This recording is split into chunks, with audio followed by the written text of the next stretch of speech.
Item ಯಾವುದೇ ಇರಲಿ try ಮಾಡಿ ಆಚಿ ಚಿಕನ್ ಮಸಾಲಾ. ಸರ್ಕಾರಿ ನೌಕರಿ ಇದೆ, ಆದರೆ ಹಣದ ದಾಹ ಮಾತ್ರ ತೀರಲಿಲ್ಲ. ಪತ್ನಿಗೆ ನಿರಂತರವಾಗಿ ಕಿರುಕುಳವನ್ನು ಪತಿ ಕೊಟ್ಟಿದ್ದಾರೆ. ಪಶುವೈದ್ಯ ಹೇಳ್ಕೊಳ್ಳೋದಕ್ಕೆ ಸರ್ಕಾರಿ ನೌಕರಿ, ಆದರೆ ಪತ್ನಿಗೆ ದೈಹಿಕವಾಗಿ ಮಾನಸಿಕವಾಗಿ ನಿರಂತರವಾಗಿ ಹಿಂಸೆ ಕೊಟ್ಟಿದ್ದಾರೆ, ಹಲ್ಲೆ ಮಾಡಿದ್ದಾರೆ. ವಿಜಯಪುರದ ಚೈತ್ರಾಗೆ ಪತಿ ಪಂಕಜ್ ನರಕಯಾತನೆಯನ್ನು ತೋರಿಸ್ಬಿಟ್ಟಿದ್ದಾರೆ.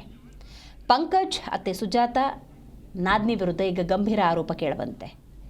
ಪತ್ನಿಗೆ ಬಂಗಾರ ತರುವಂತೆ ಕಿರುಕುಳವನ್ನು ನೀಡಿದೆ ಈ ಕುಟುಂಬ. ವಿಡಿಯೋ ಮೂಲಕ ತನ್ನ ನೋವನ್ನು ತೋಡ್ಕೊಂಡಿದ್ದಾರೆ ಸಂತ್ರಸ್ತೆ ಅಂದರೆ ಚೈತ್ರ. ಪತ್ನಿಯನ್ನು ಹೊರಹಾಕಿ ಆಮೇಲೆ ತವರ ಮನೆಗೆ ಬಂದು ಗಲಾಟೆ ಕೂಡ ಮಾಡಲಾಗಿದೆ. ವಿಜಯಪುರ ಮಹಿಳಾ ಪೊಲೀಸ್ ಠಾಣೆಯಲ್ಲಿ ಸದ್ಯ ಪ್ರಕರಣ ದಾಖಲಾಗಿದೆ. 29ನೇ ತಾರೀಕಿಗೆ ನಮ್ಮ ಗಂಡನ ಮನೆ ಕಡೆದವ್ರು ಎಲ್ಲರೂ ಒಂದು 30ರಿಂದ 40 ಜನ ಬಂದು ಇಲ್ಲಿ ಹಲ್ಲೆ ಮಾಡಿ ಹೋಗಿದ್ದಾರೆ.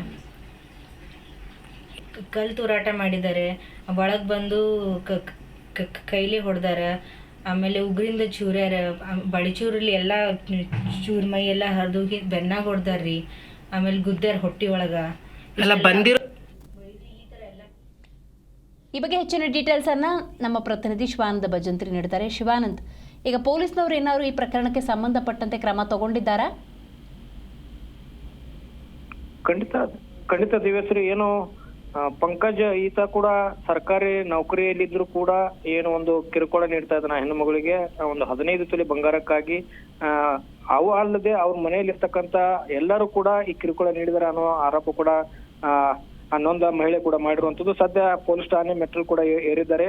ಈಗ ಯಾವ ರೀತಿ ಅವನ ಮೇಲೆ ಕ್ರಮಕ್ಕೆ ಮುಂದಾಗ್ತಾರೆ ಅನ್ನೋ ಕೂಡ ನಾವು ಕಾದ್ ನೋಡ್ಬೇಕಾಗಿದೆ. ಯಾಕಂದ್ರೆ 2024ರಲ್ಲಿ ಚೈತ್ರಾ ಜೊತೆ ಏನು ಪಂಕಜ್ ಮದುವೆ ಆಗಿದ್ದ, ಈತ ಕಲಬುರಗಿಯ ಪಶು ವೈದ್ಯಕೀಯ ಇಲಾಖೆಯಲ್ಲಿ ಅಧಿಕಾರಿಯಾಗಿ ಕೆಲಸ ಮಾಡ್ತಾ ಇದ್ದ. ಸರ್ಕಾರಿ ನೌಕರಿಯಲ್ಲಿ ಇದ್ರು ಕೂಡ ಒಬ್ಬ ತಿಳುವಳಿಕೆ ವ್ಯಕ್ತಿ ಇದ್ರು ಕೂಡ ಇವತ್ತಿನ ದಿನಮಾನಗಳಲ್ಲಿ ಈ ರೀತಿ ಹಿಂಸೆಗಳು ನಡೀತಾ ಇರೋದು ಇದೇ ಒಂದು ಉದಾಹರಣೆ ಅಂತಾನೆ ನಾವು ಹೇಳ್ಬೋದು. ಯಾಕಂದ್ರೆ ನೊಂದ ಮಹಿಳೆ ತನ್ನ ತವ್ರ ಮನೆಯಲ್ಲಿ ಬಂದು ವಿಡಿಯೋ ಮೂಲಕ ಸಾಮಾಜಿಕ ಜಾಲತಾಣಗಳಲ್ಲಿ ಹರಿಬಿಟ್ಟಿರುವಂತದ್ದು. ಯಾಕಂದ್ರೆ 2026 ದಿನಾಂಕದಂದು ಈ ಒಂದು ತವ್ರ ಮನೆಗೆ ಬಂದಿರತಕ್ಕಂತ ಚೈತ್ರಾ ಮನೆಗೆ ಅವರ ಕುಟುಂಬಸ್ಥರು ಕೂಡ ಇಲ್ಲಿ ಬಂದು ಆ 4 ತಿಂಗಳ ಮಗುವನ್ನು ಕೂಡ ತಗೊಂಡು ಹೋಗ್ಲಿಕ್ಕೆ ಅಲ್ಲಿರ್ತಕ್ಕಂಥ ಮನೆಯವ್ರ ಜೊತೆ ಗಲಾಟೆ ಮಾಡಿರುವಂತದ್ದು. ಅದ್ರ ಜೊತೆಗೆ 15 ತೊಲೆ ಬಂಗಾರವನ್ನ ನಮ್ಗೆ ಕೊಡಬೇಕು ಅನ್ನೋ ಒಂದು ಈ ರೀತಿ ಚಿತ್ರಹಿಂಸೆ ನೀಡ್ತಾರೆ ಅನ್ನೋದು ಕೂಡ ಆ ನೊಂದ ಮಹಿಳೆ ಈಗ ಮಹಿಳಾ ಪೊಲೀಸ್ ಠಾಣೆಗೆ ದೂರು ಕೂಡ ದಾಖಲು ಮಾಡಿರುವಂತದ್ದು. ಇಲಾಖೆಯವರು ಕೂಡ ಯಾವ ರೀತಿ ಇವನ ಮೇಲೆ ಕ್ರಮಕ್ಕೆ ಮುಂದಾಗ್ತಾರೆ ಅಂತ ಕೂಡ ನಾವು ಕಾದ್ ನೋಡ್ಬೇಕಾಗಿದೆ ದಿವಶ್ರೀ. ಥ್ಯಾಂಕ್ ಯು ನಿಮ್ಮೆಲ್ಲ ಮಾಹಿತಿಗಾಗಿ ಶಿವಾನಂದ್. ಅವಾಗೆ ಮದ್ವಿಗಿಂತ ಮುಂಚೆನೆ ಹೇಳಿದ್ರಿ ಅವರು.